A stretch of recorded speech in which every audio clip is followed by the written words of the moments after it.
Hello, hello, and welcome, or should I say, ho, ho, ho, Christmas cousins. I'm Cousin Chad, and no Cousin Seth today. Cousin Seth is, of course, in one of his multinational big meetings, I think live from his jet or something. The Wi-Fi was off, whatever happens. Who knows with Cousin Seth? But fear not, because we've got some people here that it's going to be an amazing episode. We recently had the trial episode, and we just had to clear our heads over what happened. I mean, experts are calling this probably the most significant broadcast event of our time. It's already being studied in several law schools. I know Yale reached out to Cousin Seth asking if he would give a speech there, and he did. He gave 30 seconds of Seth to Yale. So we're just trying to understand what happened with the trial of the century, a proceeding that was so consequential, so charged, that we're still not entirely sure what happened, what Seth's defenses were. And now that the decision has been rendered, we're here with, of course, Joe, the Christmas aficionado. Joe, thank you. I'm sorry, I need to, I'm still befuddled by what happened. Welcome, Joe. Hello, hello. And we are here with. I think Cousin Seth is truly embarrassed that he's now just a kindergartner. Mm-hmm. Oh, and he didn't show up, you think? He's not in his private jet? Yeah, Huh. I think that's why. Which is more feasible? Cousin Seth gets embarrassed, or Cousin Seth on his private jet right now in a multinational meeting? One of the two. I don't know. But on top of you being here, Joe, we've got, we might have the most perfect hair duo in all of podcasting right now between Joe and we have, of course, podcasting fame, author fame. He's known as F. Scott FitzHerald. Everybody welcome Brian Herald. Yes, Brian, welcome. Yep. So excited to be here. Yes. Now, Brian, you are, of course, one of the hosts of Deck The Hallmark. You are right now live in their studios. I will be hanging out with you next week. I'll be down there recording some things for, of course, Gilmore the Merrier podcast. So I'm very excited to hang again. That's right. It's going to be fun. It's going to be a good time. What are we doing? What are our plans, Brian? Do we know yet? I think we've gone to the two vegan restaurants that are available. So I don't know. We're going to have to find a good spot to hang out. I think the last time, I don't know when we had this discussion, I thought there was a guarantee that we would be going to a movie because Dan, remember this, they heard that you hadn't been to a theater in a while. Right. So maybe that's on the docket. Who knows? A movie would be fun. I have a big announcement. I did go to the theater for the first time in a couple of years, actually, and recently saw the Mario movie with my son. Oh, so that was very exciting. Oh. Yes. Only the finest cinema I will go to. So that was a good one. But I'm down for another movie as long as I can. We're going to go late, so I may have to sleep during it because I like to be asleep by. That's fine. You can nod off for a little while, then come to.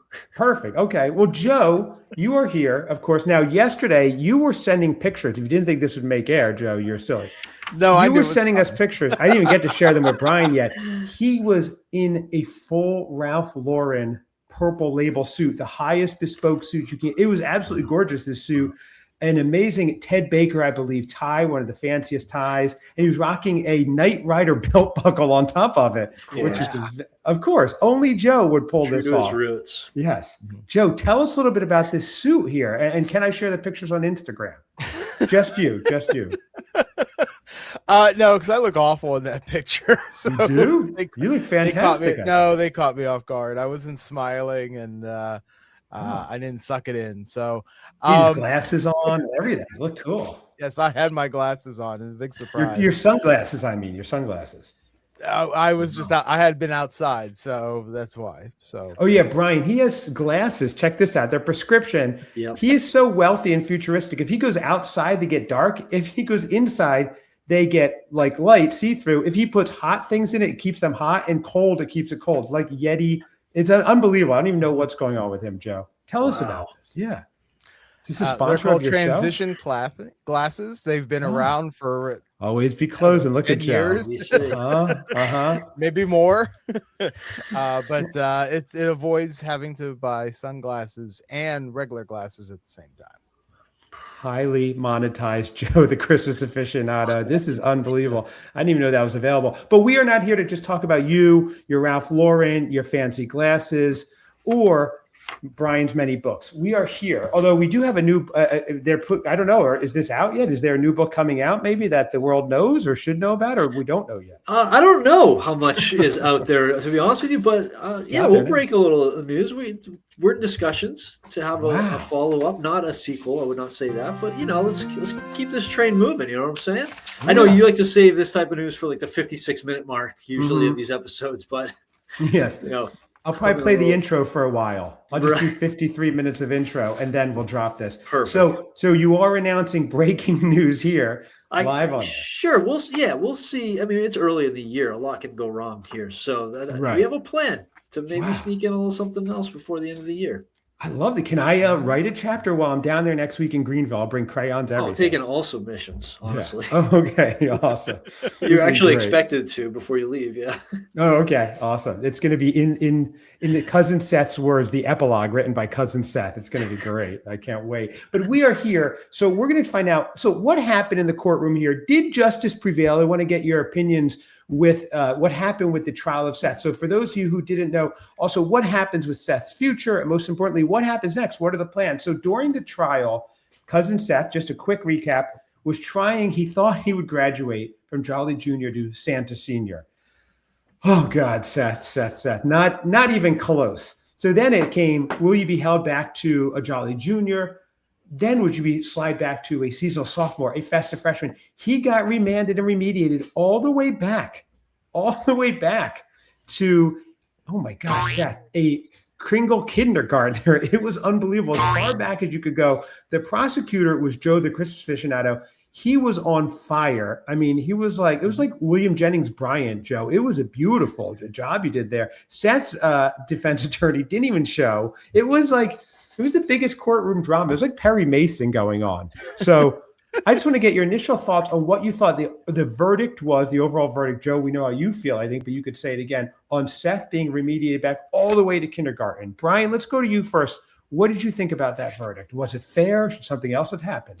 The verdict I thought was more than fair. And it was an incredible listen, and it is right up there with, I feel like, any other rip from the headline story that should be turned into a Lifetime classic film, because it's the drama, the stakes, the emotions, it all came through. People are calling it one of the greatest podcast episodes ever recorded and distributed. Wow. People not just me. That. No, I'm saying it. I'm saying it as well. Ryan is saying it, Joe. Do you hear this? I said it. I have to say, Brian, you were so kind. Brian texted me afterwards and was saying how much he enjoyed the episode. Brian, I love the story you tell. You were listening to it. Normally you take podcasts off when you go into the gym. But what happened with this particular episode? This one, I started it on my drive to the gym. And usually, I get in there, I put on some tunes and continue on with the workout. This one, I couldn't stop it. I didn't want to stop it. And so I jumped on which I don't usually start on the treadmill. I started on the treadmill just so I can keep it going. Had to step off multiple times because I was laughing and cramping. And so I think I finished the episode on one of the weight machines because I just kept it going the whole session. I couldn't turn it off, and I wouldn't turn it off. And honestly, I feel like it's a little unpatriotic to turn it off. Yes, right. I could be so bold. You're right. So a must listen. So you've never been in better shape thanks to the trial episode. That's right. You get a 2-hour workout. That's true. I think it might be the new magic pill, the magic fitness weight loss pill. It's what you need. Yeah. Well, so were you watching or just listening? Just listening. I was just listening. I realized the watch I feel like would be a whole different experience. The visuals of the judges in their traditional garb and their traditional how they look when they roll out of bed. And just I'm sure the emotions were coming through, and I'm sure I couldn't see it, but I assumed Seth was tearing up and just shame, just a ball of shame. Shaking, turning red. Yeah, well, so let's give a shout out. Our judges, the Honorable Dan and Bran, of course, from Deck The Hallmark, and better known for their work on Gilmore the Merrier podcast, of course. They were wearing their white wigs, their black robes. They took it very, very seriously, which they should. It's a very serious matter. And they were absolutely fantastic. They ruled that courtroom with an iron fist. They kept everything strict procedure as far as strict procedure goes in Christmas Cousins Court, which is no procedure. And they did a fantastic job. So Brian, so from someone who just listened and had no idea what was going on, you said it translated really well, and you were just cracking up. It was great. I couldn't believe how indefensible Seth's case was. Honestly, like, it was shocking. I expected it to be a tough battle for him, but the evidence Joe presented, the witnesses Joe presented, the fact that Seth didn't understand when you said, Seth, it's your witness, he didn't understand even what that meant. He thought he had to present a witness. Just understand. It almost makes me feel like, is he even mentally capable of standing trial at this point? Oh, wow. I would. That's a not big that question. I didn't walk away feeling like Seth needed help in his defense, but I did walk away feeling like, was this even fair for him? Is he capable at this point? Like, I feel like he has a strong case for a mistrial, just on the basis of, like, he just had inadequate defense. An insanity defense, you think he may have? Something like that, or just not. There is something there where he could. He doesn't deserve to get out of this, but there's something beyond going on here with something deeper, and it was shocking. The beauty of Seth will play any role needed to create good content, which I love about him, and it's fantastic. Yes. So he went right along with it beautifully. And if you really wants the subtle undertones of the case, he was the mastermind. He turned the whole thing into a commercial for Recharge Coffee, 550 Phoenix Street, now open again Thursday through Sunday. So Seth was really the one running the show. He didn't care what the verdict was as much as, selling 10 a.m. opening, selling some coffee. Joe, let's get to you. You were the prosecutor. I mean, I know you've been getting, bar associations across the country have said, hey, I don't care if you went to law school. You are now a member, from what I understand. Because you just crushed it. I did, and that's how I am able to afford that Ralph Lauren jacket now. So I'm big time. Let me tell you guys. Wait, I'm sorry. Wait, Ralph Lauren jacket and Buffalo by David Britton jeans. Let me tell you. Now, a quick Google search, which will happen, which will come up shortly, will tell us how much. I mean, we know the jacket was about $2,000. The jeans, oh my gosh, Joe, they start brand new around $249. Wow, Joe. I did buy them on clearance. So 229. Wow. Unbelievable, Joe. Wow. I mean, that's a mere consultation for him at this point. That's a 30-minute consultation. But let's that's talk what about he's charging us right now, Brian. Let's talk about the Knight Rider buckle. Okay. He always brings it back to him, Brian. It's a replica of the one that David Hasselhoff wore in Knight Rider for a couple of episodes. So it's pretty spot on. Not many people could pull that off, or would. Did anybody comment? Did anybody comment and go, nice Knight Rider belt buckle?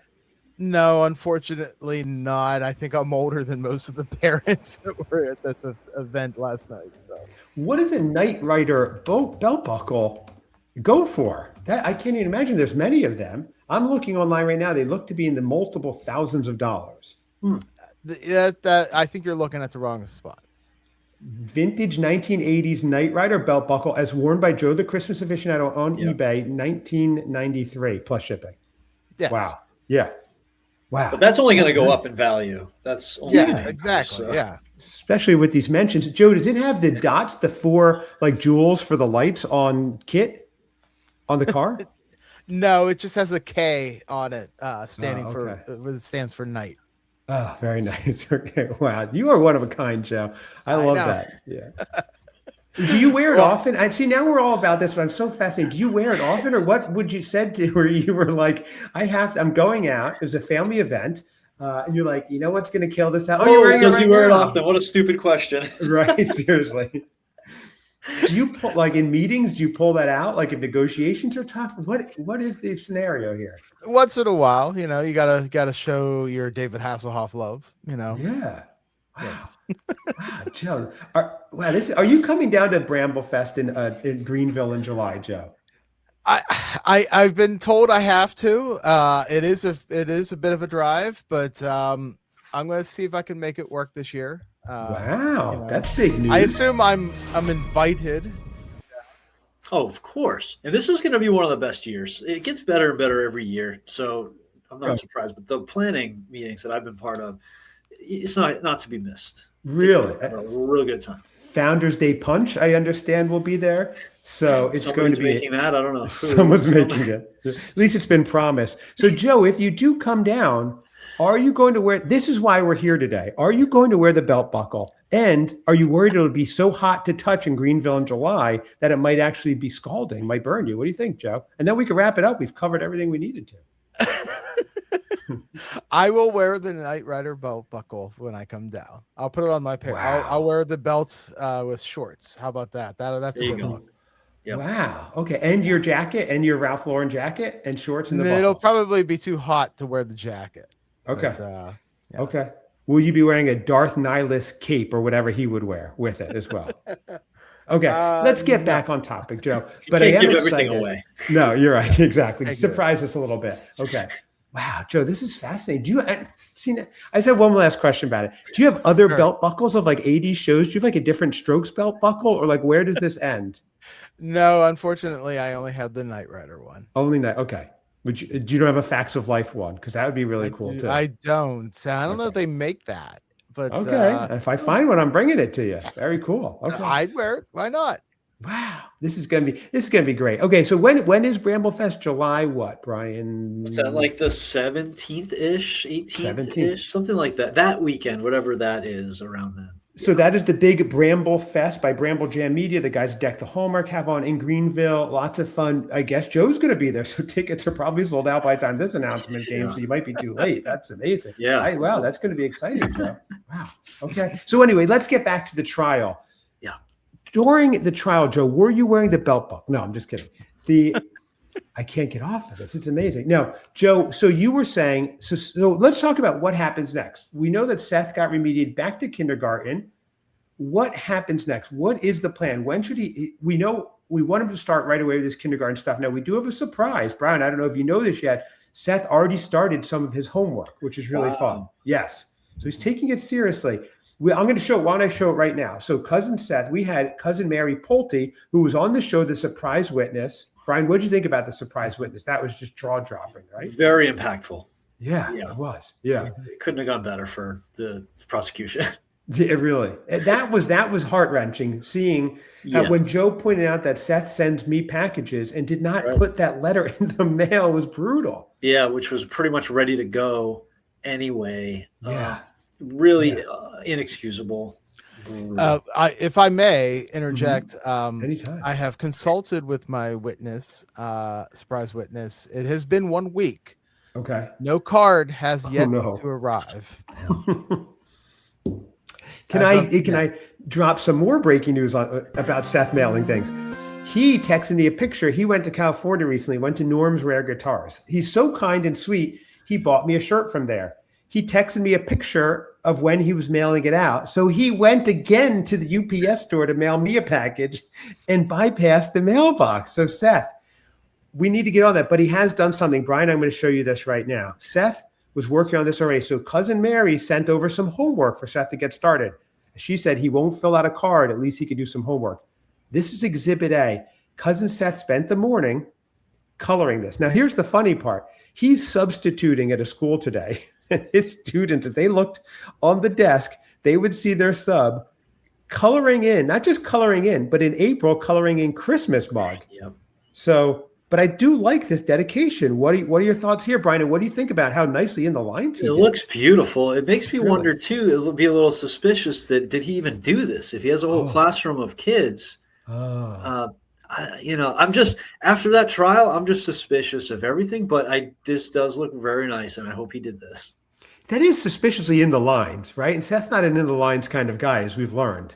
Right. Now you have me thinking. So this is a hot chocolate mug. Yeah. I thought he was on his private jet. Yes, he's subbing on the private jet, Joe. Try to follow along. I'm sorry. Huge jet. Yes, he does both. Yes. Yeah, follow along. So I do want to say Seth is taking it seriously. He has started just the basics of his preschool classes. So he's filling out Christmas coloring, which he did a beautiful job here. Unless he had the kids do it, perhaps, which might have happened. I think he has them making wallets for export, though. He's running kind of a sweatshop / English class there. But he also filled out a Christmas word search where he got every word correct, and I'm very proud of him for that. That is excellent. That is impressive. So he's printing out these activities himself and everything, huh? That's what he says, unless he's Googling filled out ones and sending us pictures. Joe? Well, Mary sent these over and he printed them out. Yes, correct. So he did print, he did fill them out. He did do it this morning. So I was impressed with all that. That was good. So where do we go from here? That's the question. Brian, I want to get your thoughts here. What is the step? When should Seth start in earnest? I was thinking maybe in the fall, when things start picking up is really when he should get going. Mm-hmm. But as someone who listened and you're like, wow, when would you like to see all this starting? It almost feels like you need to start having progress now, which he is doing, which is great, because waiting till fall, it's the urgency will slip away. And right now everything's really, I would hope everything is really fresh and raw for him. And I feel like that's the time where you make your commitments, you say what you're going to do, and you outline the whole plan. So I just feel like, especially we're in April here. Mm-hmm. We're a few months away from Christmas in July, which feels like a really natural kickoff point for him. And maybe he can make a lot of progress by then. And so I feel like at least before, maybe in June, he can outline what he's going to do. And then July could be a great kickoff for him. And, really set him up for the rest of the year, because July, it's so easy to lose track and fall off track. And with someone like Seth, he's so busy, he's so successful, he's so many things going on that this could just go to the back burner, and it's disrespectful to the people, You're right. Okay. We do know he does need prodding. He really does. 100%. So you're right. No later than July. I do like that, because once July hits Christmas season, it comes around pretty quickly. Like before we know it, Seth's supposed to be drinking PSLs and he's not. He's supposed to be going pumpkin picking and he's not. So he starts not doing activities very quickly. Okay. And then it's unnatural to start the Christmas stuff if you haven't even done the fall stuff. So maybe it all starts with just hitting every holiday leading up. And then right. So then he's already, full speed ahead on Christmas Town stuff. And so maybe throughout the year, every month, whatever the holiday or season is, he's ramping up with that. Very wise, Brian. This is why we had you on. I did think if we had a locked jury, like a hung jury, that we'd have to bring you in as the Supreme Court justice, or like King Solomon with your wisdom. So right. That makes sense. Fortunately, there was just no way they were messing that up. They're so ridiculous that he would bring that. Yeah, you're right. Well, it was crazy. Even when Dan and Brand as judges, I saw behind them just piles of law books stacked up like to the ceiling that they were going through. Roll. Yep. Yeah, it was very impressive. The amount of work they put into it was great. The preparation. Joe, what do you think? So you have a lot of definitive thoughts here, Joe. So I want to hear from you. When do we start, and when? So when and when? What a great question. That's the really hard-hitting interview. Yeah, like a Maurice Safe. So Seth can't handle the truth. He basically became a kindergarten again.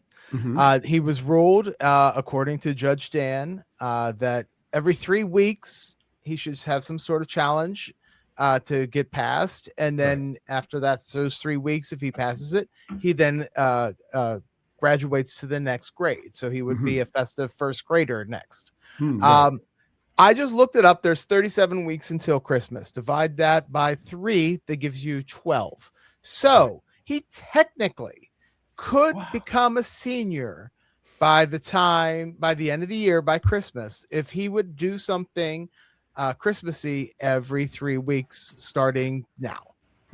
See, my goal isn't that. My goal is to start high school again, be a festive freshman again, maybe.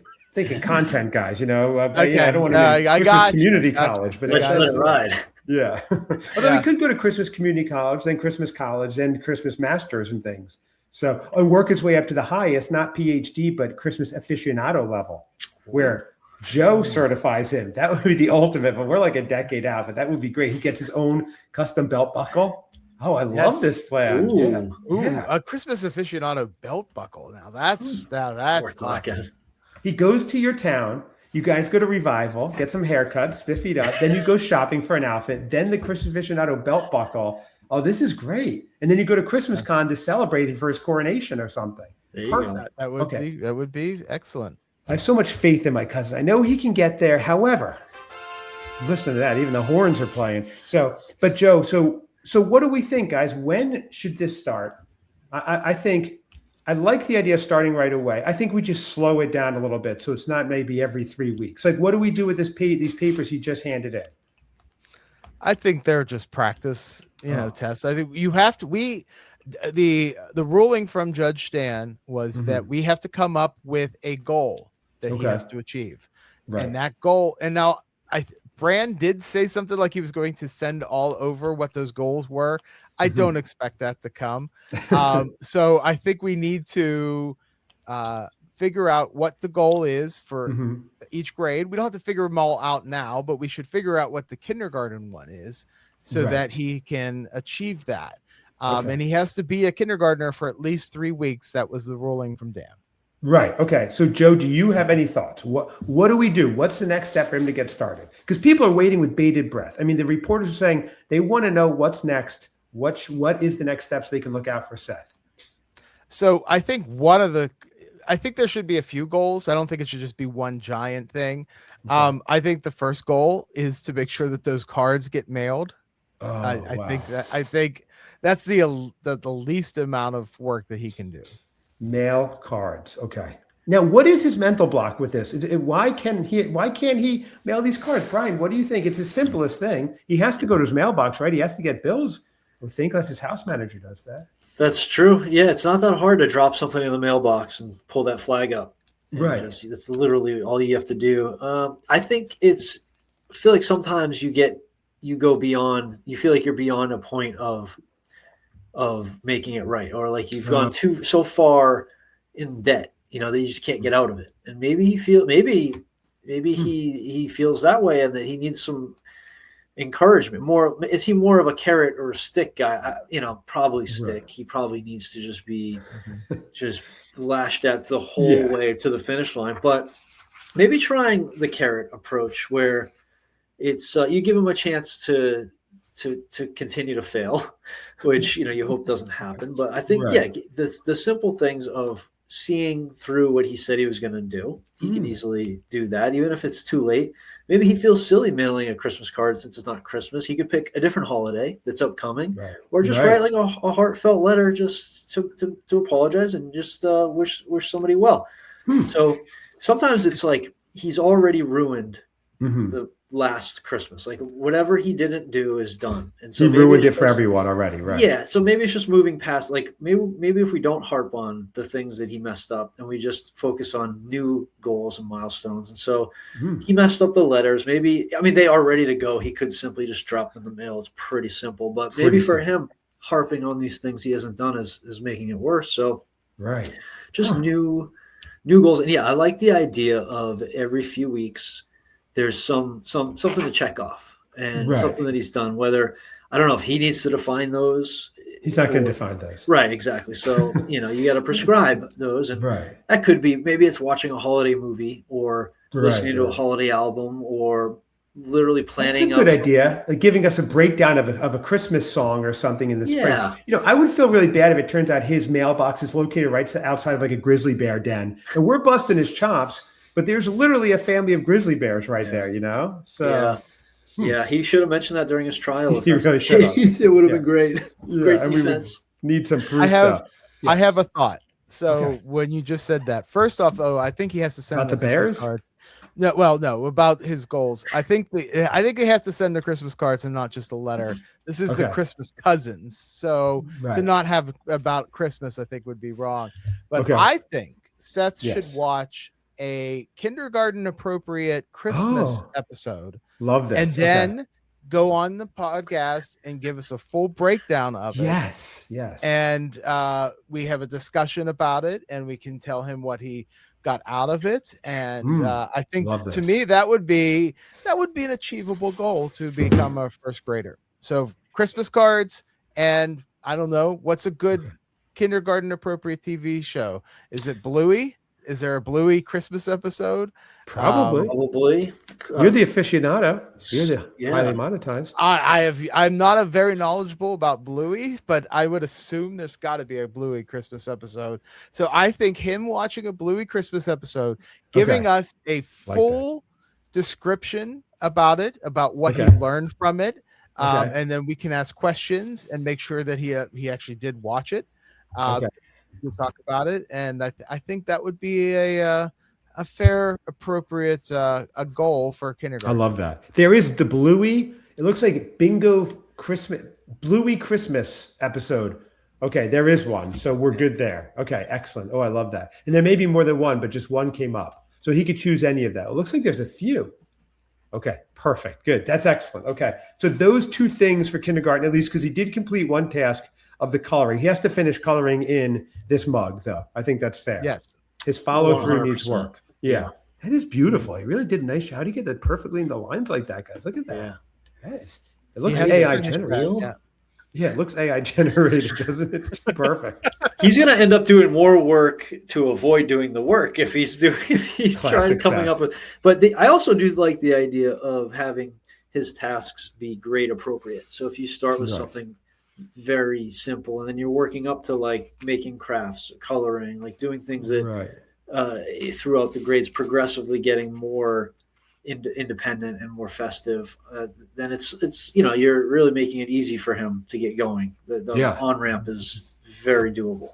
See, this is why we asked Brian on, Joe, because he gets it. He knows the good path that's needed. As an author, a world-famous author, you know how it is. You have to go chapter by chapter That's right. to build Yeah, the story. these building blocks, Yeah, just building up the story here. That's what we do. Oh, this is great. Here's Okay, an extra thought on the Bluey episode. Oh, What if he had to write a full description about the episode but wrote it as a script, recorded it, and then I make a video of it for my channel with Seth giving a full description of the awesome. Bluey episode. That like what you do for Christmas morning. On the Yes. Christmas morning podcast, you do your summaries. Seth does a full summary, records it, and sends it to you. Or records it and sends it to the Christmas morning people to play at the Christmas party. That's even better. Gosh. That's That even would be better. funny. The problem is, I love the synergy, Joe. I love what you're thinking. That seems like a lot of legwork on my end to get Seth to do that. I don't know, but I will try. I do like that idea, but I will try. Well, He may. All he has to do is watch it and then give a voice memo, 1 to 2 minute description about what happens in it, Love and that. then he can give a grade and everything else. Oh, that's great. Okay, then you'll do the intro, and then Well, we could even have him on here and record it. Just have him record it, or he could do it off the cuff because I think that would even be better. But do it live on air. Do it live on air. Then we take that audio and then send that to Scott. Yeah. Joe, genius. This is the smartest thing you did since buying that belt buckle. This is absolutely great, Joe. I love the idea. And okay, good. So we're in. We've got it all perfect. We've covered it. We've wrapped our heads around it. I really like this because I didn't know where to go. I needed help. I didn't know where to go after the episode. That's why I called in you guys, the experts. And this is great. Okay, now we have a path forward. I'm feeling good. I want him to succeed. He's my beloved cousin. He's everyone's beloved cousin. He's like, Uncle Jesse's like the uncle for the world. He's like the cousin for the world. So, Sure. Yeah. Of course. It's like a more handsome version of John Stamos. Right. More rich, more handsome. Yeah. Exactly. Yes. So let me ask you guys this as an alternative, another thing. Now that I'm this, really respected lawyer, at least in the Christmas cousin community, should we bring charges against Dan for putting Hootie and the Blowfish in the top 90s music of all time? That's a tough one. I do like Hootie. I'm on board with that pick, especially with what Darius has done in his country music career. I'm fully on board with it. All right. I'm going to have to disagree with you guys on that. When I was, I must have been 10 or 11. My best friend who lived diagonal to me for my birthday gave me a Hootie and the Blowfish cassette tape. And then for his birthday, 4 months later, I gave him that Hootie and the Blowfish cassette. And we just went back and forth every birthday exchanging the Hootie and the Blowfish tape. That's funny. Bangers on that tape. Do you still do it? Do you still send it back and forth? That'd be great. No, we haven't kept up that. That would have been a great tradition to keep going. But, you should just send it to him. Do you still remember his birthday? birthday? Is in like a week and a half. Oh, dude, that'd be so funny. You should do it. Seth should send him a Hootie and the Blowfish tape for me. Yes, exactly. That would be amazing. So, okay. So, yeah, I have no problem with Hootie. A lot of good songs, and his other stuff, Darius's other stuff is good. So, okay, we covered it. We wrapped it all up. Nice try, though, Joe. I mean, keep at it. Keep trying. I'll work it up. I'll work it up. Joe, I'm willing to have you both on air to discuss it, though, and have an argument. That would counterpoint would be fantastic. It sounds like I'm in the minority here, so you guys and your Hootie love. Okay, well, winner gets the belt buckle. That's it. You're right. It's like a wrestling belt. The winner gets the belt buckle. Amazing. Yeah, that would be so great. Yeah, hold it around like that. Awesome. Well, everybody check out Brian on Deck the Hallmark. Brian, are you on anything else besides Deck the Hallmark? Any other podcasts? No. And I barely do that. So you're exclusive with them. You have an exclusive contract. Yeah. Okay. Yeah. I actually had to pay them to get you to be on the air today to buy you out of your exclusivity for this half hour. Wow, thank you. It was worth every penny. Yeah, me too. I am looking forward to hanging on Tuesday and Wednesday. That's going to be awesome, Brian. We'll listen to some Hootie the Blowfish. Yeah, let's do it. Oh, yeah, call Joe with Hootie blaring. We should go. We're going to go see a movie. Maybe there's like a Hootie documentary we could see or something. I hope so.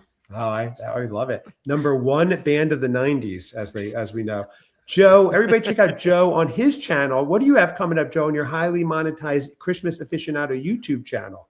So I'm currently editing The Year in Christmas, 1991. Wow. It is a lot of work. Right. A lot of Hootie in 91? No, Hootie wasn't out yet, but there was a ton of Christmas content because cable. So, totally cut you off. Wait, there was Christmas content what? In the 90s, on cable, and then the 90s. So it's like twice the amount that was like in the 80s. So oh, right. More channels, more everything. Gotcha. Okay. Well, Joe, when is your next haircut? Last thing. Is it April? Is it coming up this Friday, 11:30 a.m.? It is not until next week. Only because I have a vacation planned and I wanted to have a nice haircut for vacation. So you're going the 17th for your haircut at 11:30 a.m. Is that correct? You like the 11:30 slot, a revival in Washington, it's probably PA. going to be the 16th. Oh, you're going on a Thursday. Joe, that is different. So you're going an extra week. So 6 weeks, correct? Now, it'll be 7 weeks. It really needs it now. I need to get it now. I know. We need a wrap-up show from the wrap-up show with this, Brian. This is wild. Okay. So much new stuff here. The belt buckle, the hair change. Right. Where's the vacation? Which movie set are you going to visit for this one? Or what? It was so I am going to the magical place on Earth, Disney World, for a few days. Yes, I am. You and the whole family are going? Just me and my daughter and all of her bandmates, because I am chaperoning the band trip. Are they performing down there? Yes.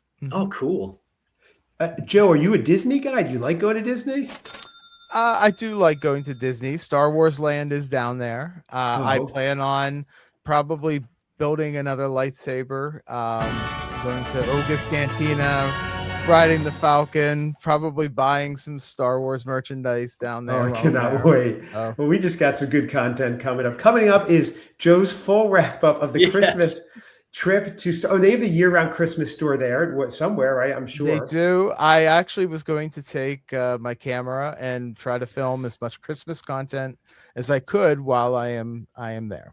So Joe, it's a business trip. Yeah, really. It's all a write-off. This guy is unbelievable.